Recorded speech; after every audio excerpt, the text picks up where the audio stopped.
વાપીમાં આવેલી શ્રી જૈન યુવક મંડળ અંગ્રેજી માધ્યમ શાળા અને પીએમએસ પ્રી સ્કૂલ દ્વારા 2 દિવસીય વિજ્ઞાન પ્રદર્શનનું આયોજન કરવામાં આવ્યું હતું, જેમાં શાળાના 700 જેટલા વિદ્યાર્થીઓ 102 જેટલા પ્રોજેક્ટ બનાવી પ્રદર્શનમાં મૂક્યા હતા. શાળાના મેનેજમેન્ટ, આચાર્ય, સ્ટાફ અને વિદ્યાર્થીઓની અથાગ મહેનતથી તૈયાર કરેલા વિવિધ પ્રોજેક્ટનું વિજ્ઞાન પ્રદર્શન યોજવામાં આવ્યું છે.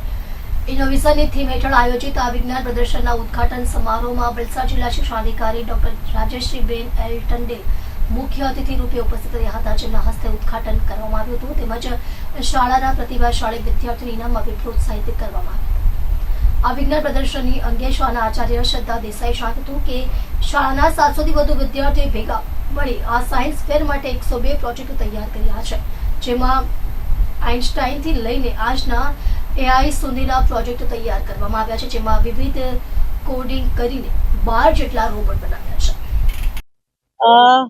ઘણી બધી સંસ્થાઓ દ્વારા આજે જૈન યુવક મંડળ ઇંગ્લિશ મીડિયમ સ્કૂલ દ્વારા સ્ટીમ એક્ઝિબિશન એટલે સાયન્સ એક્ઝિબિશન જે રાખ્યું છે, એક ઇનોવેશન જે પ્રકારના, તો આવા એક્ઝિબિશન્સ રાખવા જોઈએ કે જેથી બાળકોની અંદર જે કંઈ પણ પ્રતિભા છે એને જોવાનો મોકો મળે, એને બહાર કાઢવાનો પણ મોકો મળે. તો આવા એક્ઝિબિશનો છે કે એન્યુઅલ ડેઝ છે કે આ બધું વિદ્યાર્થીની પ્રતિભા ખીલવવા માટેનું છે. તો આવા આયોજનો દ્વારા સર્વાંગી વિકાસ બાળકોને થઈ શકે છે અને આટલા જ માટે જે સંસ્થાઓ આવી રીતે કરી રહી છે અને મારો પણ ઉપસ્થિત રહેવાનો એક જ ઉદ્દેશ્ય છે કે આવા બાળકોને પ્રોત્સાહિત કરી શકીએ. તો એટલા જ માટે અમે પણ ઉપસ્થિત રહીને બાળકોને પ્રોત્સાહિત કરવાનો પ્રયત્ન કરીએ. નવી શિક્ષા નીતિનો મુખ્ય ઉદ્દેશ્ય એ જ રહ્યો છે કે જે એવા માનવી બનાવવાનો કે જે તર્કબદ્ધ રીતે વિચાર કરી શકે, એ પ્રમાણે કાર્ય કરી શકે, એવો માનવી કે જેની અંદર હિંમત હોય, કરુણા હોય, સહાનુભૂતિ હોય, લવચિકતા હોય, વૈજ્ઞાનિક દ્રષ્ટિકોણ હોય અને સર્જનાત્મકતા હોય. તો આ બધું જો કરવું એટલે એનો મતલબ કે એક એવો માનવી કે સર્વાંગી વિકાસ સાથેનો, તો આ એનો ઉદ્દેશ્ય છે. અને સાથે સાથે બંધારણનો પણ ઉદ્દેશ્ય છે કે એક સમાવેશન લાવે. તો નવી શિક્ષણ નીતિનો જે અત્યારે છે એમાં આ તમામ બાબતોમાં એટલે વિદ્યાર્થી સર્વાંગી વિકાસ થઈ શકે ને એના પર વધુ ભાર મૂકવામાં આવી રહ્યો છે.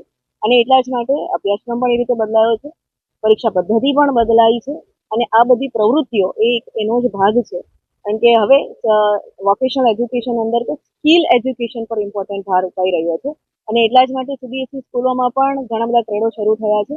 ગુજરાત બોર્ડની શાળાઓમાં પણ 9 થી 12માં ટ્રેડો શરૂ થયા છે. એટલે છેલ્લા 4 વર્ષથી અને 2025-26 સુધી તમામ શાળાઓની અંદર વોકેશનલ એજ્યુકેશન શરૂ થાય એ પણ એટલે બાળકની અંદરની પ્રતિભાની સાથે સાથે જે વિકસતો જતો આપણો દેશ છે અને ગ્લોબલી જે રીતે વિકાસ થઈ રહ્યો છે, તો એ જગ્યાએ આપણું બાળક પહોંચી શકે, સક્સેસફુલ થઈ શકે.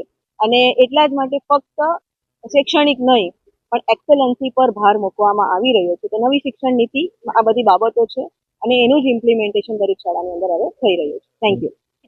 922 સ્ટુડન્ટ છે. નર્સરી અને જુનિયર 12th સ્ટાન્ડર્ડને છોડીને દરેક બાળકે ભાગ લીધા છે.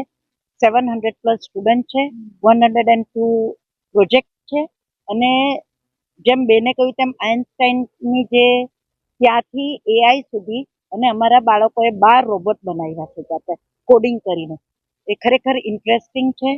અમને પણ જ્યારે બાળકોને અમે જ્યારે સાયન્સ ફેરનું વિચાર્યું હતું annual Danny replacement with science fair, ત્યારે અમને પણ ખ્યાલ નહોતો કે બાળકો આટલા બધા ઉત્સુક હશે.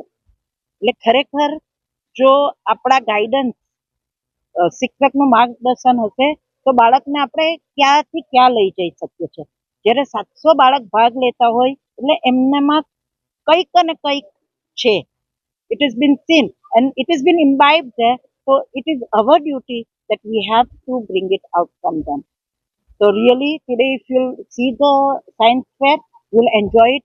There are working models are there, stagnant models are there, AI is being used, coding is being used, magic shows are there, as well as gaming shows there, mathematics is there. So totally we have covered a STEA.